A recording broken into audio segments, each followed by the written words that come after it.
Yo, what is going on, everyone? My name is Nick, or the Notorious Fantasy, and in today's video, I'm bringing you guys Week 14 wide receiver start or sit decisions for fantasy football in 2020. Inside of this video, we are going to be going over every single matchup for week number 14 of the 2020 fantasy football season and discussing whether you should start or sit the wide receivers in each and every single matchup. So before we get into this, I'd like to ask if that at any point inside this video you end up having a great time, you end up enjoying, to please make sure to hit that subscribe button down below. Not only is it free, I put out content every single day to help you guys win that 2020 Fantasy Football Championship. And real quick, before we get real deep into it, I'd like to give you guys a quick word from my friends and my sponsor over at OverlayDFS.com. OverlayDFS.com is my favorite way to play daily fantasy sports on the whole World Wide Web. It is so simple. You go on OverlayDFS.com. They have two options, the progressive tournaments or the matchup shop. Either way is a fun way to go, but I like doing the matchup shop because of how simple it is. Anyone can do this. Who do you think is going to score more fantasy points? Amari Cooper -2 or CeeDee Lamb +2 fantasy football points? Who scores more fantasy points tonight? Lamar Jackson -7 or Andy Dalton +7? There's matchups every single time there's football, whether it's Monday Night Football, Tuesday Night Football when that happens, Thursday night, Sunday, and Monday. So make sure you guys check this out on any day. You guys might be watching this on Wednesday. There's going to be games on Thursday for you guys to check out on here. OverlayDFS.com. Very simple. Anyone can do it. You guys do all this research all week long to win your fantasy league. So why not get some extra cash on top on OverlayDFS.com. Link down below in the description. And we are back. Let's get into it. Week 14 wide receiver start or sit decisions. We begin with Thursday Night Football. Patriots at the Los Angeles Rams. A rematch from the Super Bowl a couple of years ago in which the Patriots slowly and methodically beat the LA Rams. But these are two different teams at this point. Not really for the Rams, obviously. Different clientele around there. But for the Patriots, seems like a completely different team under Cam Newton and Tom Brady. So we got Cam Newton here going up against the LA Rams. And if I'm being honest with you, I don't really trust any of the wide receivers for the New England Patriots. Jacoby Myers did have a nice hot streak where he did look very good. But as of recently, especially last game, he kind of just didn't do anything. And even in games where the New England Patriots are just beating the ever-living shit out of the other team, it just seems like the passing attack is not really there, and they don't really get too many fantasy points. So Jacoby Myers, as well as Damiere Byrd for the New England Patriots, are going to be sits for me. For starts for the LA Rams, I like Woods and Kupp. Woods and Kupp, to me, are pretty much weekly starters, regardless of who they are facing up against. The Patriots defense does not necessarily scare me. I understand there's going to be comments, oh, Nick, the Chargers got shut out by the Patriots. The difference is Bill Belichick literally just does fucking straight-up mental warfare right on the rookie quarterback opposed from him. Jared Goff has played up against Bill Belichick before, so he knows all about that mental warfare. He's a vet in the game in comparison to Justin Herbert, who's played like 9 fucking NFL games. So I'm sure that Jared Goff will be able to be fine, and Robert Woods and Cooper Kupp should be good. Josh Reynolds is a guy that definitely does get talked about in the fantasy community, and definitely for a right reason, because the guy is definitely talented, but as the wide receiver 3 in a game that I don't expect to be a humongously scored game where there's 7,000 fucking points being scored back and forth, I'm just not sure Josh Reynolds is worth it, so he's going to be a sit for me. I just skipped past real quick, gave you guys a bit of a spoiler, but next game here, Vikings at the Tampa Bay Buccaneers and Tampa Bay Tom Brady. I like all the wide receivers pretty much in this matchup for the Vikings. Adam Thielen as well as Justin Jefferson are just must-starts receivers at this point. Adam Thielen and Justin Jefferson ran a certified fucking train on the Jacksonville Jaguars last week. Even in a game, it seemed like they were going to somehow lose. At the end of the game, we saw Kirk Cousins start fucking yelling at the offensive coordinator, just literally mental warfare, just yelling at this guy, and then out of nowhere, they ended up winning the game. So big congratulations to the Vikings for not losing to one of the worst teams in the NFL, the Jacksonville Jaguars, and this was at the hands of Adam Thielen and Justin Jefferson. Now, the biggest issues with the Minnesota Vikings wide receivers is not the play calling. It's not the players themselves. It is the fucking play calling. It's the fact that some games, these guys are just so run-heavy, right? Dalvin Cook jamming down the defense's throats. And then in other games, they really look to air the ball out a decent amount to guys like Thielen and Justin Jefferson, which obviously elevates their point total heavily. So which game will we see here up against the Tampa Bay Buccaneers? I feel like the Bucs are going to be able to score on the Vikings defense. I just feel like that's a guarantee. So that means that the Vikings will have to throw the ball a decent amount, which means Adam Thielen and Justin Jefferson should get a decent amount of usage in this matchup. So I definitely do like them both. But obviously, there's definitely the worry that they start running the ball a lot with Dalvin Cook, and both these guys just simmer down and don't really do anything in this matchup. But in my opinion, that is not going to happen on Sunday. For the Bucs, I like Godwin as well as Mike Evans. Now, Antonio Brown teeters on the start or sit at this point in the fucking season. He really hasn't had that game where it's Antonio Brown, call God, business is fucking booming, where he scores like 2 touchdowns, gets like 160 yards, and does what Antonio Brown does in the past, or used to do in the past. He has not had that game this season. Would it surprise surprise me if this guy bent over the Minnesota Vikings and business is boomed all over their back with a fat load. No, that would not surprise me at all. But would it surprise me if Antonio Brown didn't really do much and Chris Godwin and Mike Evans are tag teaming that Vikings defense like they're part of the 7th floor crew? 100% would not surprise me either. So Antonio Brown is going to be a sit for me. But if you are in a deeper league, I would not hate starting Antonio Brown here up against the Minnesota Vikings. Next game here, we got the Arizona Cardinals at the New York Football Giants. And if I'm being honest with you, this Giants football team for some reason looks legit. They beat the Seahawks. They're looking like a fucking force in the NFC East. A force in the NFC East isn't really that scary, but they did beat Seattle, so I'm not going to take that out of account. The Washington football team did also just beat the Steelers. So the NFC East are kind of bums, but they're not as much of bums as we thought they would be. DeAndre Hopkins here up against the New York Football Giants. I'm not too worried about the cornerback matchup there. Up against the Giants, sure, it's definitely a tougher matchup, and it's not going to be a game where, in my opinion, DeAndre Hopkins just slays the New York Football Giants defense, but he's definitely going to be good enough to be worthy of a start. Christian Kirk, I'm just not too trustworthy of. That guy's definitely just a touchdown kind of a play. If Christian Kirk ends up finding the end zone, you're going to be very happy with the start, but if he ends up missing the end zone, doesn't end up scoring, then he's probably going to end up with like 6-7 points. You're not going to be too happy with that in your starting lineup for the New York Football Giants. Slayton just has been criminally underused. Did make a big catch in last week's game up against the Seattle Seahawks to elevate his point total, but besides that, didn't really do anything in that matchup. Had a goose egg the week before. I'm just not sure if I'm truly on the Darius Slayton train this season. Maybe with Daniel Dimes playing in this game, which he should be, in my opinion, but Colt McCoy could definitely play. He could win, though. Colt McCoy is a certified winner. Sterling Shepard as well, just not a guy I trust here up against the Arizona Cardinals. Next game here, we got the Kansas City Chiefs at my Miami Dolphins. In this matchup, I'm definitely fretting for Tyreek Hill, but again, how can you be scared for Tyreek Hill, right? He is going up against likely Xavier Howard, who may be the defensive player of the year. There's definitely other candidates that could get it, but Xavier Howard just has 7 zillion interceptions. This is a big matchup for the Dolphins. Would I be surprised if Tyreek Hill torched fucking Byron Jones or Xavier Howard and scored like 3 touchdowns? No, I would not be. That's why he is going to be a start for me. I definitely think this is a tough matchup for Tyreek, but Pat Mahomes, Tyreek Hill, they're very fucking good, so it's very hard to sit Tyreek Hill, and I expect him to probably have a top 10 performance, if not top 5, even up against a tough Miami Dolphins defense. Devontae Parker is going to be a start for me, but he's one of those players that's nearing the edge of where I want to start them or not. Tua Tagovailoa just does not seem to like to throw the ball as much to Devontae Parker. That's definitely something they have to work on. He does love throwing the ball to Mike Gesicki, though, who we are going to be talking about in the tight end video, but I do definitely like Devontae Parker here. I feel like the Dolphins are definitely going to have to score in this matchup, which means they're going to have to throw the ball, which would mean Devontae Parker would likely be heavily involved in this game. So I do like him as a start, but if you have other options, I'd probably look the other way. For sits in this game, Sammy Watkins, Demarcus Robinson, as well as Mecole Hardman for the Kansas City Chiefs are just going to be sits for me. I frankly just don't know which one to start on a weekly basis on the opposite side of Tyreek Hill, because one of them typically does do very good, but it's a complete and utter coin flip. It's not even a coin flip because there's 3 of them, so I don't even know how you would determine that, but you just close your eyes and fucking guess on the screen which guy you want to pick, because in reality, one of them will probably have a big game here up against the Miami Dolphins. Which one, though, I frankly have no idea, and it's as good of a guess as anything because it's just random. Every single week, one of them does good.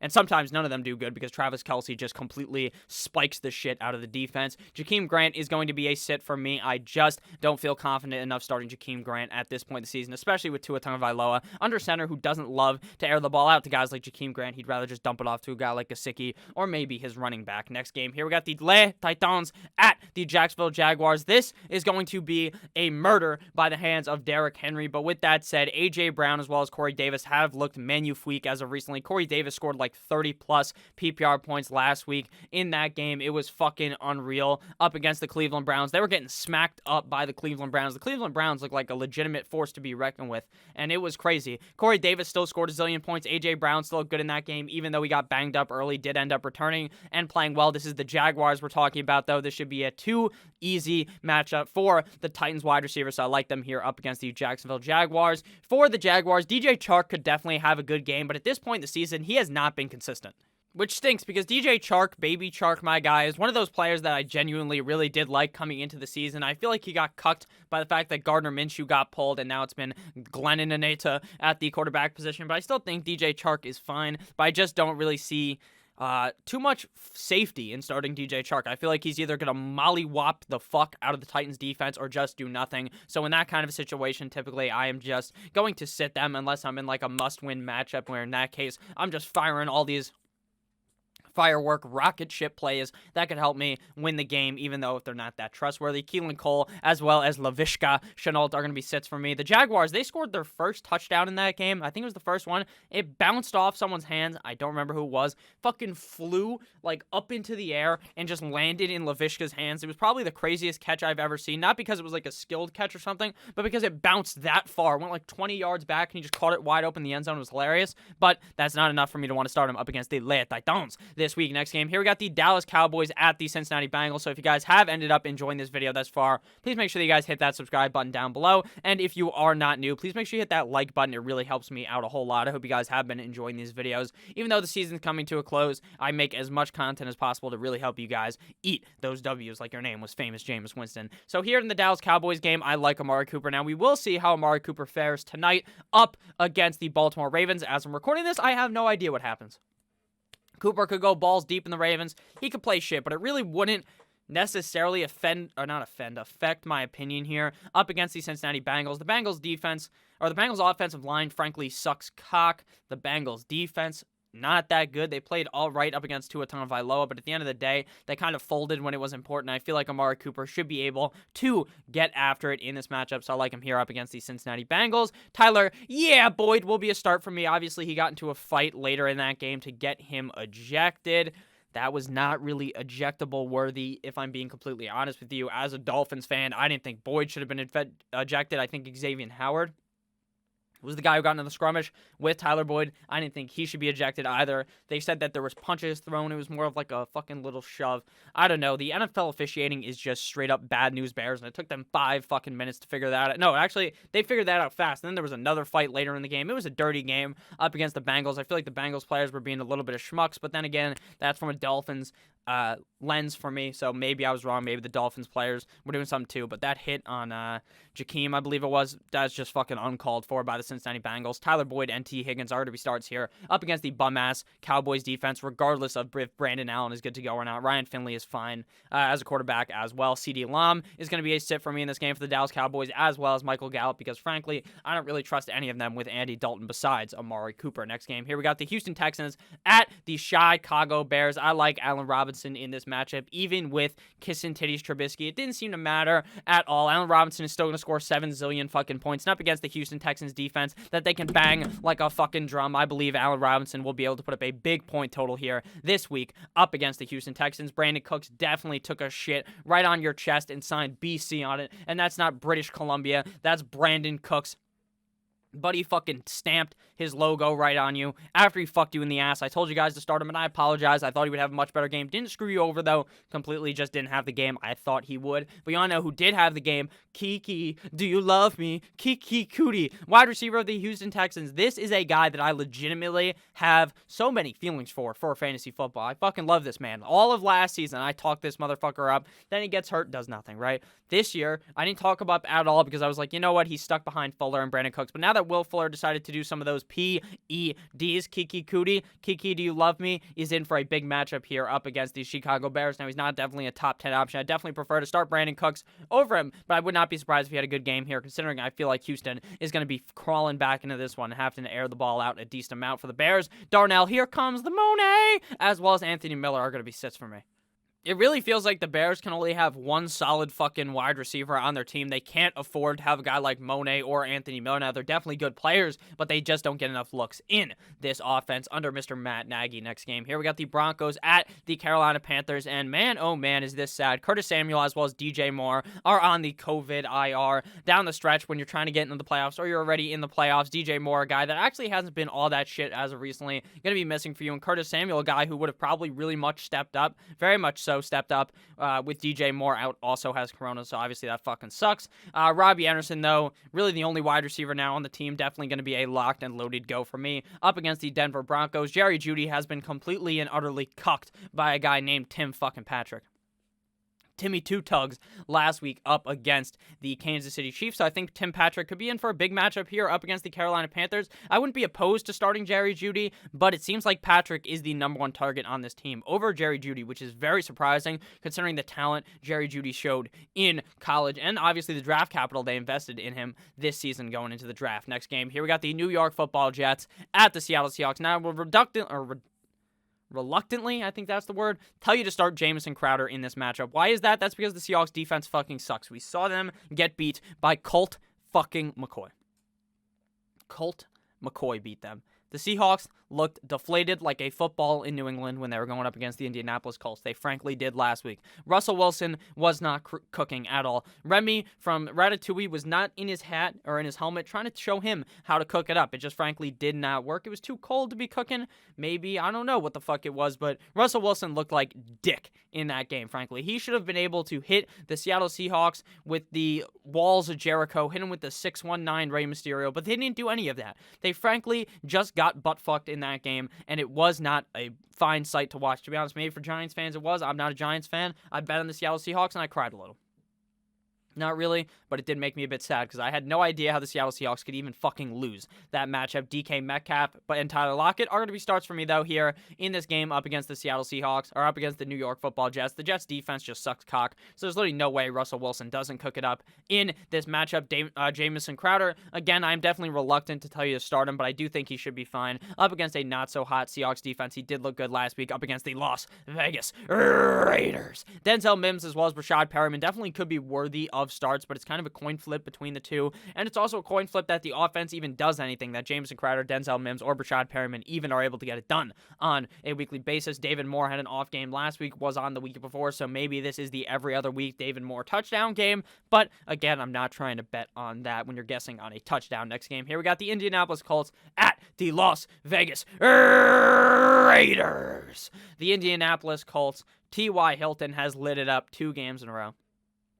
He's sparking it up 2 days in a row like his name was Snoop fucking Dogg. Now, I don't like T.Y. Hilton. Not that I don't like the talent. I felt like he was used. He was old. He wasn't going to do anything this season. And frankly, I was right until the last 2 weeks. So congratulations to T.Y. Hilton. Now on to the Raiders. I feel like this is another matchup where he could potentially get loose. So I will tell you to start him. But man, oh man, does it scare me. For the Raiders, Nelson Aguilar is going to be sit as well as Henry Ruggs. Because again, any of these guys can light it up. And it is a complete and utter guess on a weekly basis which one it will be. And then we've seen those complete and utter breakdown games from Derek Carr where he just looks like he's going to fuck the defense right in the ass raw, where it looks like he's just going to easily be able to pick apart the defense, and he plays like complete shit, so I don't necessarily trust any of those wide receivers in Las Vegas. Michael Pittman definitely could be a start-worthy receiver, but again, it seems like T.Y. Hilton is the number one guy back again this week. Next game here, we got the Washington football team at the 49ers. Washington, fresh off of a win on Monday night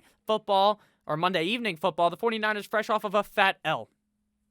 Now, this game is at 49ers, but it's not really. It's a neutral site game because they play in Arizona for no fucking reason, because the 49ers, or the governor of Santa Clara, is a cock and doesn't allow them to play at their own stadium, so they're getting even further fucked here. 2 games in a row, not at their home, but wasting a home game. Scary Terry McLaurin shit the bed up against the Pittsburgh Steelers and lost me a fantasy game. Now, I'm not pissed at Terry McLaurin because at the end of the day, this guy has done everything the whole season to elevate me to the point where I can contend for the playoffs, where you can contend for the playoffs, where you were feeling good about him. Now, he had one bad game, but I won't go ahead and sell off on him, be like, Terry McLaurin fucking sucks. He's not worthy of a start this week. He definitely is. We saw the Buffalo Bills go ape shit on the San Francisco 49ers, and we could see the Washington football team and Alex Smith look good against them as well. Congrats to Alex Smith for a amazing win up against the Steelers to literally seal his fate as comeback player of the year.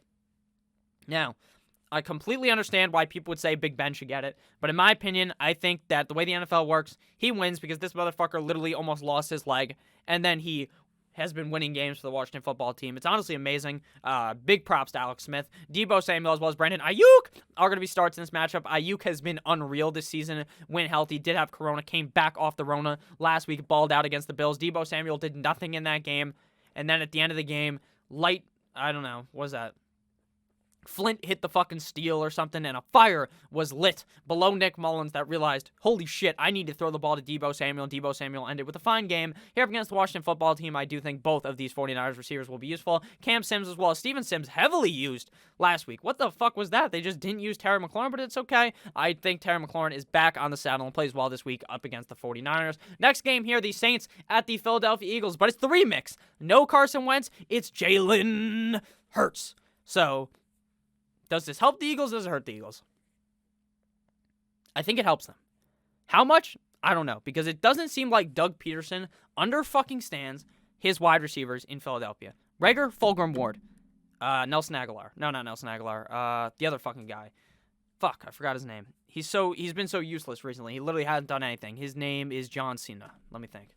His name is Alshon Jeffrey. Sorry to Alshon Jeffrey. If you're watching this, I'm sorry that your name escaped me. You just haven't been relevant this year. You were a good receiver a couple years ago. Definitely you were on the Bears. You're one of my favorite wide receivers with Smokin', Jay, Cuddy, and Brandon Marshall. I loved you back in the day. Recently, you're a bit washed. But with that said, they're using Jeffrey more than they're using Fulgham, and Fulgham was on a tear in the middle of the season. Doug Peterson doesn't understand how to coach a football team. He did beat the New England Patriots in the Super Bowl. Huge congrats to him for that, because everyone, especially me, I fucking hate the Patriots, but don't hate you if you're a Patriots fan, though. Just don't like the team, just because they were winning so much, and I'm a Dolphins fan. But with that said, I think Fulgham could demolish with Hurts under center, but I won't trust it this week until we see it happen here up against the New Orleans Saints, and they definitely have a tough defense. Obviously, MT, Michael Thomas, is going to be an instant start in this matchup, even with it being Breeze or Hill. I feel like this is going to be the week where Breeze may return, but does he need to? Right? He's going to be clear to play, I would assume. It's been like 3-4 weeks. But why would he play? They're playing the fucking Eagles. Taysom Hill can beat the Eagles. Taysom Hill's been winning all these games. It doesn't fucking matter. So you just play him again. No reason to get Drew Brees even more hurt. So I think it will be Taysom Hill, even though Brees probably is eligible to return in this matchup. Michael Thomas will be a start for me. Definitely not a smash start due to the fact that with Taysom Hill under center, they just don't throw the fucking ball as much. They like to run the ball with Taysom Hill. All this jazz. Ashram Mataz, but I still like MT here up against the Philadelphia Eagles. The rest of this game is a complete and utter sit for me. Next game here, we got the Atlanta Falcons at the Los Angeles Chargers.